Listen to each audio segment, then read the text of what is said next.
All right, so you already know we had to do it, man. As we are going to be showcasing MAZINO versus all of the demonic beasts. Obviously, he is the better character to use on the demonic beast because again, his skill isn't relying on debuffs. It's just pure raw damage when it comes with this character. So I unfortunately won't be able to use Iwa for the demonic beast just because again, her passives and kits is more reliant towards debuffs, which unfortunately on the demonic beast you can't really debuff. But we got MAZINO, and I'm very excited to see how well he'll perform because again he does provide that shield as well as his single targets. So it'll be kind of interesting to see how much damage he can do on demonic beast. So for this video I'm just gonna be HP / defense because I already got that as my gear, and most of the characters you're gonna see in this video are going to be attack defense or attack crit damage, so keep that in mind. All right, so here we are pretty much going to be showcasing UREK or MAZINO basically versus all of the demonic beasts. And honestly, I felt like he had the most potential at being really good for all the demonic beasts because again he has that shield passive that he gives, and then obviously if he takes enough damage, obviously you'll be able to get his tower god passive, which increases damage by a lot. Obviously when it comes to demonic beasts, him also having single target is going to be really nice because again when you're using humans love single targets, especially when paired alongside a Roxy, because then you're able to deal extra depth damage. So and the cool thing about him is that as you can see right there, his holy relic does work.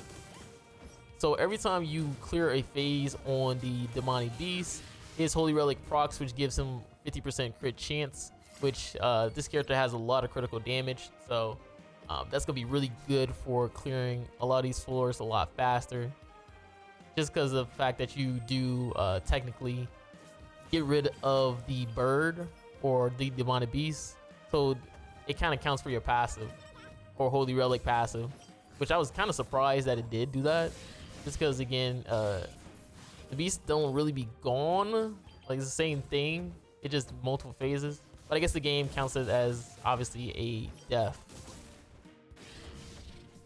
So with that, you just want to just clear just spamming cards. I was just using any type of card.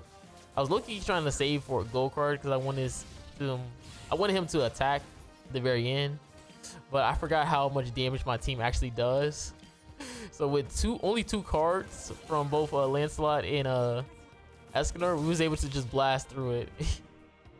That was literally just two cards. I forgot, I think because it doesn't have damage cap at the end, I think they got rid of it. Like it's been a minute since I played demonic beast bird seriously, so I kind of forget like what to do, because usually when I'm playing demonic bird I'm just clearing it super fast until I get to the 4th floor, because again that's where you want to like grind out the holy relic upgrade material. And again you can see he just pretty much critting everybody, he's just blasting through it, because again he keeps getting more and more crit chance, which then is going to be really nice because all that critical damage is beautiful. Obviously this character is really nice too because again you do get a shield, and from what I've seen with the shield kind of soaks up a lot of the demonic beast damage. Like the shield would be like a 300% attack power a shield, but if you feel like the shield does a lot more for you, like if you feel like a Elizabeth shield, the way his shield be for the demonic beast, which is kind of crazy. Again, I don't know if that's like some sort of like glitch or bug going on with him, but his shield should not be looking like this strong on the demonic beast.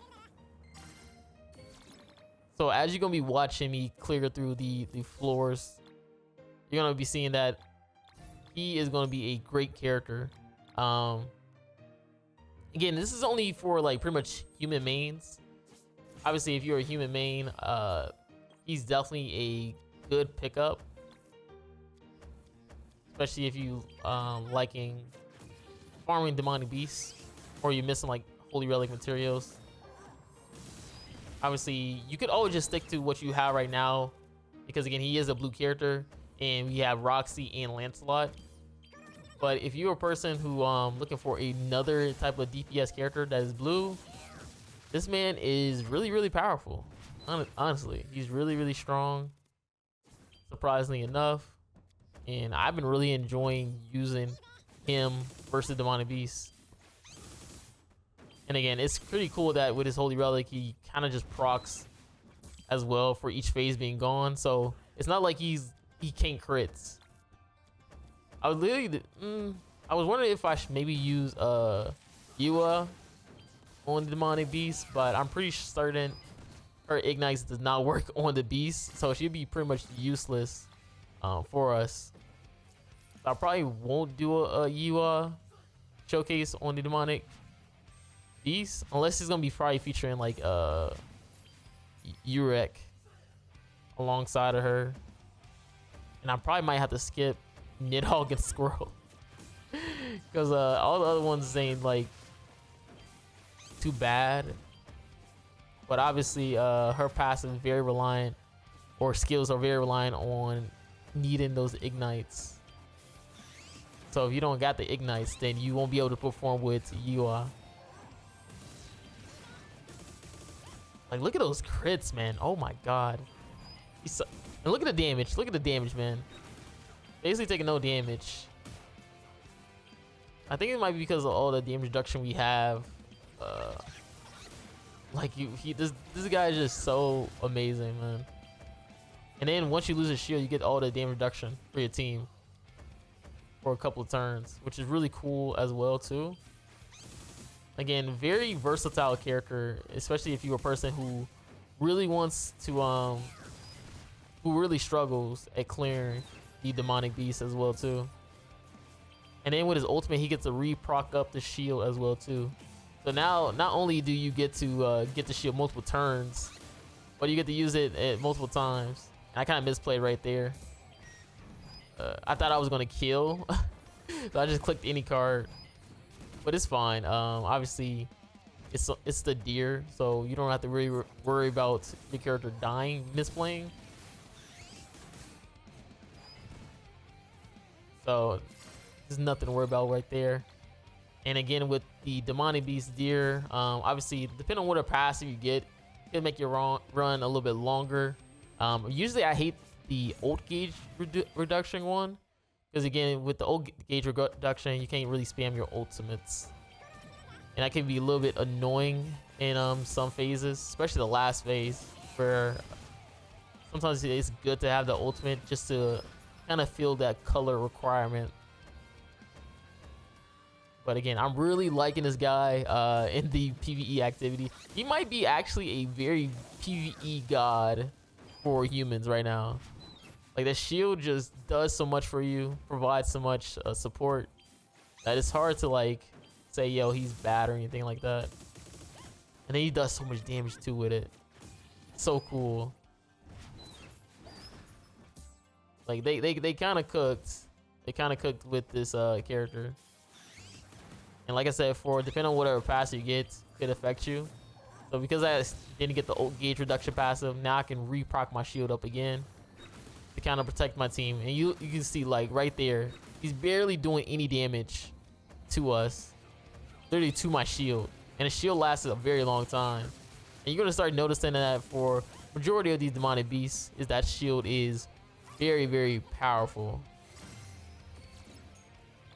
Alright, so this time it's gonna be on the dogs, and we're gonna be using Thonar, Lancelot, Roxy, and Manzino. Again, I'm pretty sure there's gonna be people asking like, yo, really, what gear am I running?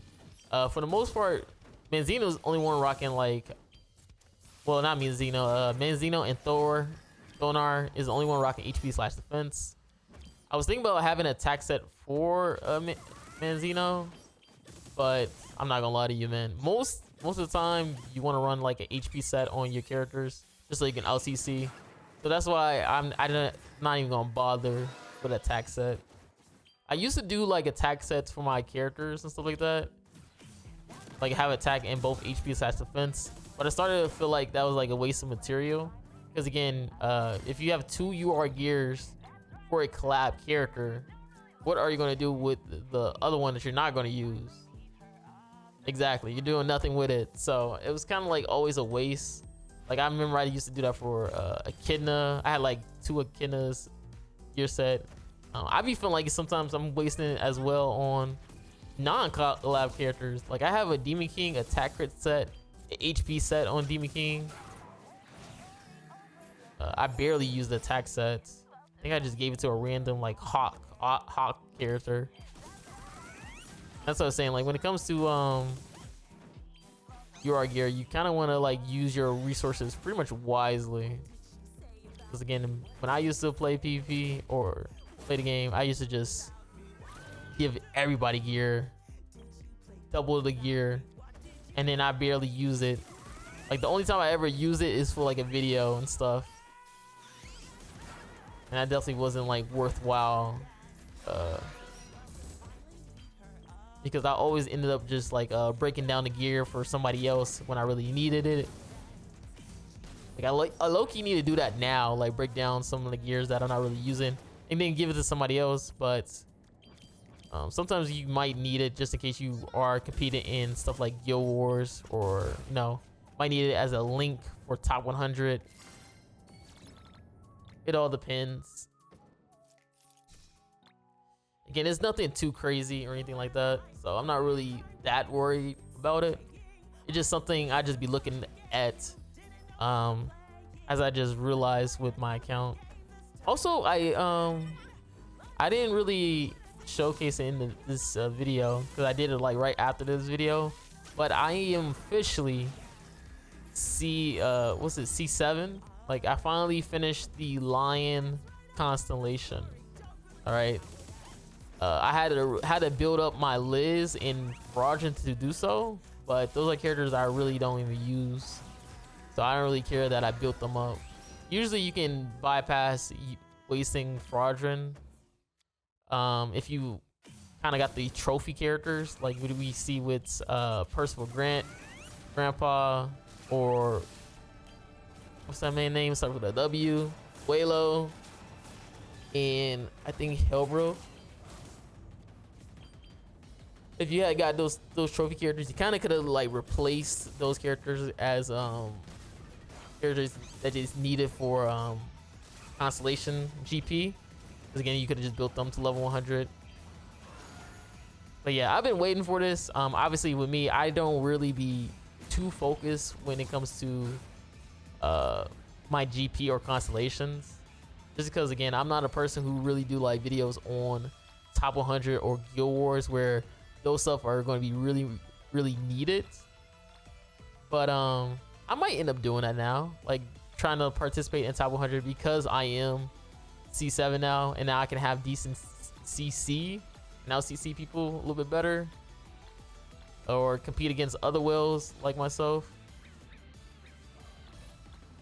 And I think I'm like close to 18 mil box CC as well too, so I might start UR gearing or gearing some characters up so I could be 18 mil plus C7.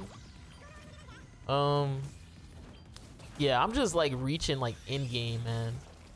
Like it's just crazy to think about like how I used to start the game like 5 years ago, and I used to just be sitting at work, just having my phone like on a charger as I'm grinding like gold stages and book stages, just so I can be able to like build up my account. And seeing how much progress I kind of like done to my account, it's really amazing. Like I don't know if I never really did like a account review video, but I might end up doing one for my account if once I hit like 18 mil box CC. Cause some gears I be having is kind of wild sometimes. But yeah, like it's just kind of crazy how like people always talk about, you know, when they see me do a video and stuff like that, they be like, yo Marilli, how do you have so much CC? Yo Marilli, how do you have this much CC while I only have this one? And again, it all comes from just pretty much like just grinding the game, man. Obviously with time comes more CC. Sometimes it requires luck, sometimes it requires spending. All right, I'm not gonna lie. Have I spent on my account? Of course. I like my characters dripped out.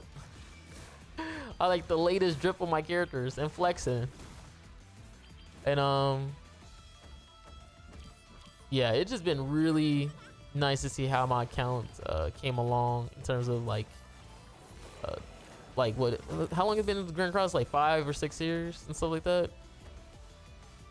And it's just really nice to see like how the game like pretty much progressed. Obviously, do I like PvP? Not gonna lie, I really don't. But it definitely, you know, it's definitely fun using some of these characters, you know, like having fun with characters that you enjoy using in PvP. It's always a nice thing to do or have. Cause sometimes I like, you know, like just trolling sometimes. Sometimes I like doing videos where, oh, I'm going second this time because I've been seeing people talk about, yo, you can't go second, Marilli. And I just be like, yep, let me just prove you wrong real quick and just go second. And then they still get comments. They be like, yo, but box CC. I'm like, first of all, didn't you just say I can't go second? Now that I go second, now you want to talk about box CC? Or they be like, oh, but they misplayed in this. I'm like, bro, what you want me to do? Hold their hand for you? You want me to hold their hand to make the right plays? If I win going second, it's not about, yo, they misplayed or anything like that. I still won. Like, everybody plays different in PvP, man. Even with me, I be misplaying sometimes. I'm gonna be like, yo, man, if only if I didn't misplay. I just be like, okay, I'm just gonna, you know, play my match again. Like, I don't really be taking PvP too seriously, you know. I just be trying to have fun, make some fun content, make some fun, do some fun videos. You know, sometimes I like to troll. Sometimes I like to just play and misplay.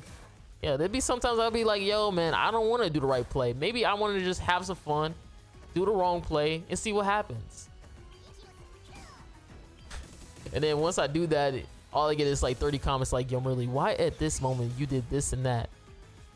And then I gotta do a whole breakdown of why I made that type of play. And in my head, it do be making sense. I ain't gonna lie.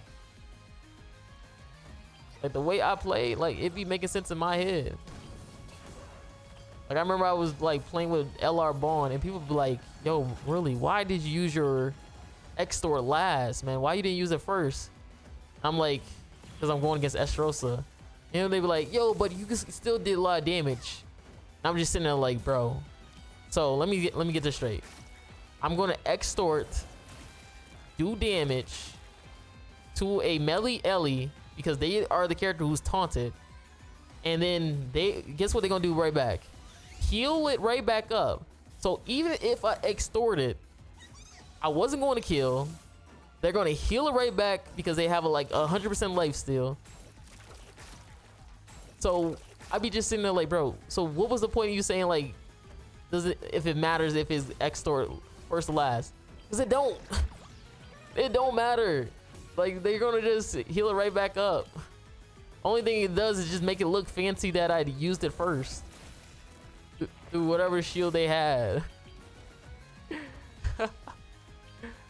Oh my god, like those comments just be like, you just be sitting there like, bruh, man, the things I want to say, like, because we would be acting like, yo, characters don't be having like 100% life steal. Like that's one of the things that makes melee at least so annoying is that they put Red Tarmio Link for the reason because they keep healing up because they got a good recovery rate. Then if you do damage, you're probably not gonna kill them in one turn. So guess what they're gonna end up doing? They're gonna lifesteal that right back up, and then you're just sitting there back with square one. Oh man, wait, I'm supposed to be playing I'm supposed to be talking about Demon Beast. All right, so this one we got the Ratatasker. I ain't gonna lie, I was actually really impressed with him and Ratatasker, and this is why I say I'll probably say he's a broken character. Like, he's really powerful. And you're gonna start noticing because because the squirrel is barely doing damage through my shields and stuff like that. And I'm not gonna lie to you guys, him barely doing damage to my shield is actually a bad thing. I know it's kind of crazy to say that, but you want him to actually be able to break your shield, and there's gonna be a moment where basically that's gonna happen where it's gonna ruin the run because I didn't break the shield. Or not, I didn't break the shield, but Squirrel didn't break the shield.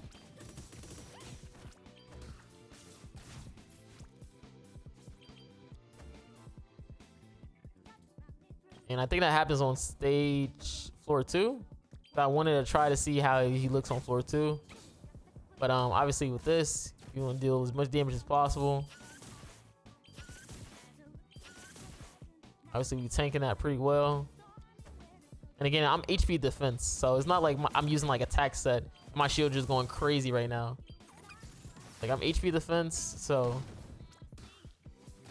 my shield should be pretty weak. All right, so obviously this one we want to get him to the 3 debuffs. So you're gonna start with the bleed or the shock, all depend on you.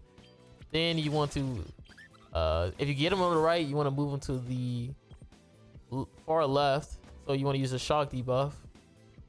So you need like a range skill right there. Yep. And then we're gonna heal up. Again, once you put him on all 3 of the logs, then you will be able to deal damage for realsy. Because right now he has a super damage cap right now, or damage reduction. But once you move him to all 3 logs, which we're gonna do right now with Blink the Ultimate, he's gonna lose that damage reduction, and now you're able to pretty much attack him for real this time. And you can see he's barely doing damage to MAZINO. My boy is cracked. And again, you want to make sure you keep debuffing, because if you don't keep debuffing, you will have to restart with your debuffs, and he will seal your hand. So unless you think you're gonna guarantee kill, you gotta be very careful with that. And with that, yeah, his shield was pretty much making us not take no damage from the squirrel. Now this is where I'm gonna show you guys on why his shield is actually pretty terrible. And that's because if you don't know, on the floor 2, phase 1, you want him to attack you to debuff you, because if you end up having no debuffs, no food poisoning debuffs on you, you get 3 grade debuffs all over you. And the only way he can apply those debuffs is from attacking you. So with my shield being up, guess what ends up happening? He's barely taking any damage. So guess what that means, guys? That means I'm not getting no red debuffs on me. So with that, it's impossible to do floor 2 unless you have terrible stats. Look at that. I took the great debuffs, and it's literally impossible. So I just wanted to show you guys that, because again, I was trying to attempt it as much as possible for him to like to get through floor 2, but it's literally impossible, because again, you're taking no damage with the squirrel, which is kind of crazy that the hardest difficulty, his shield is literally negating it, which is insane. But again, hopefully you guys enjoy the video. Make sure you guys like and subscribe again. And this is MAZINO versus all of the demonic beasts.